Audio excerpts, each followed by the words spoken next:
안녕하십니까. 3년차 윤예나입니다. 소아에서 수술이 필요한 응급질환들에 대하여 발표하도록 하겠습니다.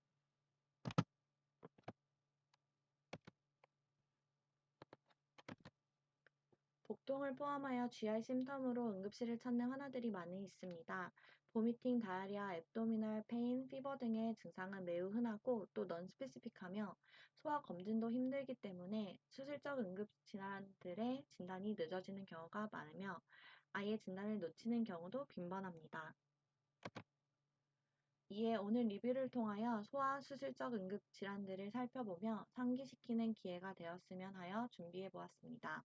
이렇게 대표적 질환들이 있는데 이 중에서도 외과 전공의로서 응급실에서 마주할 수 있는 몇 가지만 다뤄보도록 하겠습니다. 가장 많이 연락을 받는 것은 당연 아펜디사이티스입니다. 복통으로 병원을 방문하는 아이들의 82%가 압배로 진단받는다고 하며 소아 압배에서는 퍼포레이션 레이트가 제너럴 퍼퓰레이션에 비해 높습니다. 또한 천공이 발생하였을 경우 소아는 오멘툼이 아직 덜 발달되어 로컬라이즈드 되어 있지 않고 제너럴라이즈드 페리토나이티스로 진행하는 경우가 더 흔합니다. 클래식한 압배 증상은 소아에서는 덜 흔하게 나타나며 소아는 성인에 비해 병이 진행되지 않은 얼리 코스에서 내원하는 경우가 많아 증상이 경미하고 애매한 경우가 많습니다. 모스트 커먼 파인딩은 RLQ 페인, RLQ 텐더네스이며 보미팅도 흔하게 보입니다. WBC, CRP 상승 소견은 압배 진단에 있어서 도움이 되며 UA도 꼭 함께 시행해야 합니다. UA를 해석할 때는 주의가 필요한데 마일드 파이루리아, 헤마츄리아, 박테리우리아는 염증이 발생한 압배의 위치가 유레터 근처에 위치하면 발생할 수 있음을 기억해야 합니다. 소아에서는 압배를 UTI로 잘못 진단하는 경우가 빈번히 일어나기 때문입니다. 소누는 소아에서 이미징 테스트 오브 초이스로 사용되고 압배가 염증이 있으면 소노로 보았을 때 잘 눌리지 않고 6mm 이상의 지름을 보이게 됩니다. 최근에는 CT의 사용이 증가하고 있고 우리 병원에서는 슬라이스 수가 적어서 레이디에이션 익스포저가 낮은 압배 스페시픽 CT를 사용하고 있습니다. 압배의 치료는 항생제 사용과 수술적 치료가 있는데 항생제는 기본적으로 2세대 세파인 야마테탄을 주로 사용하고 천공의 사인이 있다면 메트로니다졸을 추가하는 것이 좋습니다. 성인과 달리 수술 없이 항생제 사용만 하며 지켜보는 경우가 있는데 이는 퍼포레이션이 없고 아펜디콜리스가 보이지 않으며 앱세스가 없는 환자에서 항생제만 써볼 수 있겠습니다. 소아에서 HPS에 대해서 설명하겠습니다. HPS는 수술적 응급질환은 아니지만 내과적 소아 응급질환으로 근육의 하이퍼트로피로 인하여 파일로리 카넬이 좁아져서 생기는 질환입니다. HPS는 250명 중 1명꼴로 발생하며 남아에서 4대1 레이시오로 더 많이 나타나고 백인에서 흔하다고 합니다. 주로 3에서 5주 사이에 신생아에서 발생하며 비담즙성 구토가 특징적입니다. 스테노시스가 듀오데넘으로부터 프록시멀하게 위치해서 그렇고 병이 진행함에 따라 보미팅은 먹을 때마다 발생하기 시작하고 분수성으로 나타날 수 있습니다. 피지컬 이그잼에서 라이트 어퍼 쿼드런트나 미들 쿼드런트에서 올리브만한 메스가 만져지기도 합니다. 진단 시 혈액 검사상 탈수로 인하여 하이포칼레믹, 하이포콜레러믹, 메타볼릭 알칼로시스가 확인됩니다. 탈수 상태로 아기가 오래 있었을 경우에는 알칼로시스가 애시도시스로 변하기도 합니다. 이미징 워크업으로는 울트라사운드에서 파일로릭 월 티크네스가 4mm 이상일 경우, 랭스 오브 파일로릭 카넬이 14에서 16mm 이상일 경우 의심됩니다. 어퍼 GI 시리즈도 도움이 되는데 그림과 같이 스트링 사인을 찾아볼 수 있습니다. 치료는 내과적 응급으로 충분한 하이드레이션과 일렉트롤라이트 임밸런스를 교정해주는 것이 우선적으로 실행되어야 합니다. 수술은 람스테드 프로시저라고 불리우며 파일로러스의 하이퍼트로픽 머슬 파이버를 잘라서 넓혀주는 치료입니다. HPS에서의 L튜브 인설션은 컨센서스가 없고 아직까지 논란이 되고 있습니다. 해당 논문은 아네스테시아 아날지아 저널에 실린 논문으로 HPS 환아에서의 L튜브 사용에 대한 레트로스펙티브 스터디입니다. 이 논문에서는 L튜브를 입원하자마자 넣는 것이 전해질 교정을 지연시키며 수술장에 도착하기까지의 시간을 지연시키고 수술 후 하스피털 스테이도 길어졌다고 발표하였습니다. 논문을 보면 넣지 않는 것이 좋아 보이지만 실제로 저희 수술 중에 있었던 케이스로 L튜브를 넣지 않은 HPS 환자가 인투베이션 전 CPR이 발생했던 적이 있습니다. 인덕션을 시작하는데 갑작스럽게 보미팅이 발생하였고 석션을 하여도 시야 확보가 되지 않아 인투베이션이 되지 않았습니다. 그러다 갑자기 하트레이트가 떨어져서 체스트 컴프레션을 하였고 사이즈를 작은 E튜브로 바꿔 겨우 인투베이션이 되고 바이탈이 돌아왔던 케이스입니다. 이건 CPR이 났던 환자의 수술 전 엑스레이고 오른쪽은 다른 케이스의 HPS 환자의 엑스레이인데 CPR 났던 환자의 스토막 디스텐션이 특별히 심했던 게 아니라서 L튜브를 진짜 안 해도 되는지 이런 것들은 여전히 논란의 여지가 있습니다. 다음 다룰 질환은 말로테이션 위드 midgut volvulus입니다. 정상적인 태아의 장은 짧고 곧게 형성되어 엄마 뱃속에서 점차 길어지고 시계 반대 방향으로 270도 회전하며 자리를 잡게 됩니다. 그러나 이 과정이 제대로 완료되지 않으면 컨제니탈 말로테이션이 발생하고 장이 제자리에 고정된 것이 아니라 시계 방향으로 움직여 소장이 모두 꼬여버릴 가능성이 있습니다.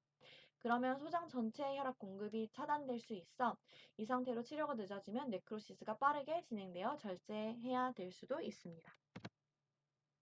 볼블러스는 다음 중 세 가지 형태의 임상 양상을 보이게 되는데 첫 번째는 신생아의 갑작스러운 담주성 구토와 복통, 두 번째로는 담주성 구토를 하며 지속적으로 식사를 못하는 아이, 세 번째는 식사 거부가 계속되어 제대로 성장하지 못하는 케이스가 있습니다. 키 심텀은 담즙성 구토입니다. 초록색 구토를 했다고 하면 우선 서지컬 이머전시라고 생각하고 환자를 봐야 합니다.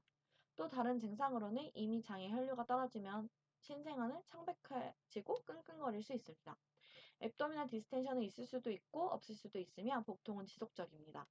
황달이 발생할 수도 있으며 혈변은 마지막에 나타나는 사인으로 장이 이미 괴사되었음을 시사합니다. 진단에 있어서 혈액 검사상 볼브러스의 스페시픽한 소견은 없으나 탈수 소견과 애시도시스를 보일 수 있습니다. 이미징에서는 엑스레이에서 더블 버블 사인을 보일 수 있고 upper GI 컨트라스트 스터디를 보면 콜스크레인 사인을 확인할 수 있습니다. 스토막과 듀오데넘이 더블 버블 사인을 보이는 사진과 콜스크레인을 나타내는 그림입니다. 소노에서 베슬의 위치 관계를 통해 말로테이션을 확인할 수 있는데 원래 정상적으로 SMV가 SMA의 오른쪽에 위치해야 하는데 말로테이션에서는 SMV가 SMA 왼쪽으로 위치하는 것을 확인할 수 있겠습니다. 말로테이션은 장괴사의 위험성과 괴사가 진행되며 셉시스를 이룰 수 있기 때문에 빠르게 진단하는 것이 가장 중요합니다. 어그레시브 리서스테이션을 해줘야 하며 나소가스틱 튜브를 넣어주고 강범위 항생제 사용이 필요합니다. 소아외과 의사와 빠르게 상의하여 수술방에 빨리 가는 것이 환아 예후에 도움을 줍니다.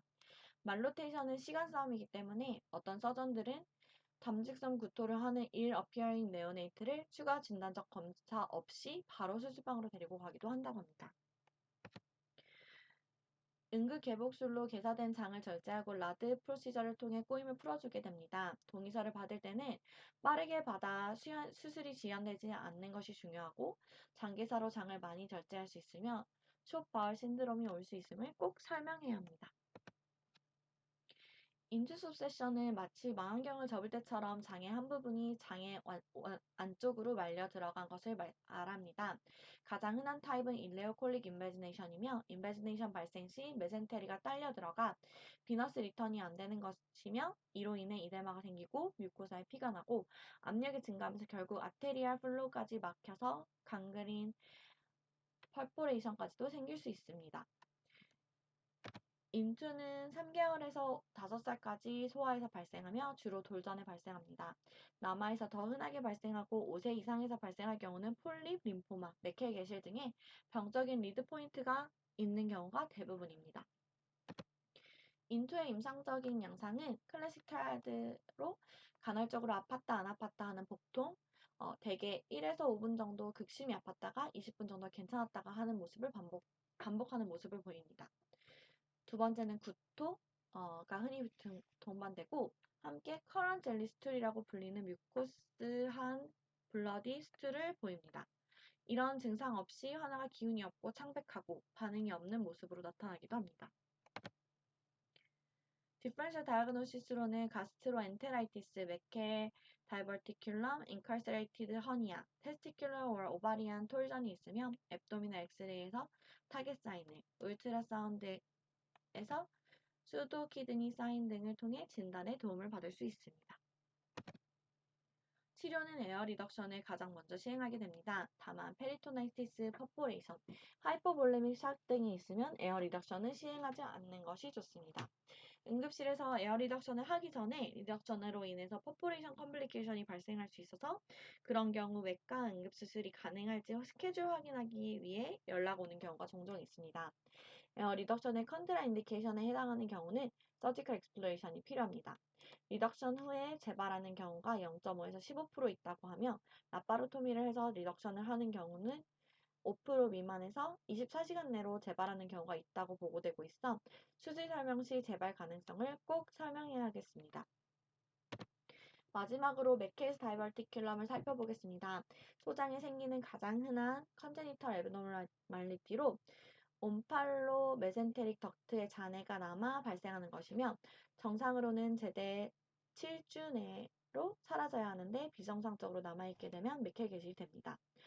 룰 오브 투스라고 해서 전체 인구의 2%가 개실이며 그중 2%가 증상이 있고 증상은 대개 2살 이전에 나타나고 가장 흔하게 발생하는 개실의 위치는 일리오시칼 밸브에서 2feet 떨어진 지점, 개실은 대개 2인치 정도 된다고 합니다. 맥케 개실은 페인리스 렉탈 블리딩으로 흔하게 나타나며 복동, 복부, 백만, 구토 등이 생길 경우는 옵스트럭션이 동반되었음을 알 수 있습니다. 개실로 인해 바울 퍼포레이션이 발생하기도 합니다. 진단으로는 엑스레이를 통해 옵스트럭션 유무를 확인할 수 있고 맥켈 스캔을 사용하면 개실 내의 가스트릭 뮤코사를 디텍해서 85% 정확도로 확인할 수 있습니다. 치료는 플루이드 리서스테이션을 해주고 블리딩이 심하여 혈액 검사상 수혈이 필요한 경우 수혈을 해줄 수 있으며 MPO하고 나소게스트릭 튜브 넣고 결국 수술적 치료를 해야 합니다. 수술은 다이벌레큘렉토미 또는 장폐직이 동반한 경우 스몰 바울 세그멘탈 리섹션을 시행하기도 합니다. 이상으로 제가 준비한 건 여기까지며 테이크홈 메시지로 그리니시 보미팅이 있으면 대부분 서지컬 인디케이션임을 빨리 알고 미드과 볼블러스의 가능성을 꼭 기억하며 빠른 워크업, 디시전 메이킹을 해야 한다는 것을 꼭 기억해 주시기 바랍니다. 두 번째로는 메케니컬 옵스트럭션이 건강한 환아에서 생기는 경우는 대표적으로 맥케이스 다이버티큘럼을 생각해 볼 수 있다는 것을 알아두시기 바랍니다. 마지막으로 영화에서 앱도미널 디스텐션은 간과해서는 안 되는 중요한 증상이고 오늘 나눈 여러 질환들을 머릿속으로 떠올리고 디퍼런셜 다이어그노시스를 할 수 있어야겠습니다. 이상입니다. 감사합니다.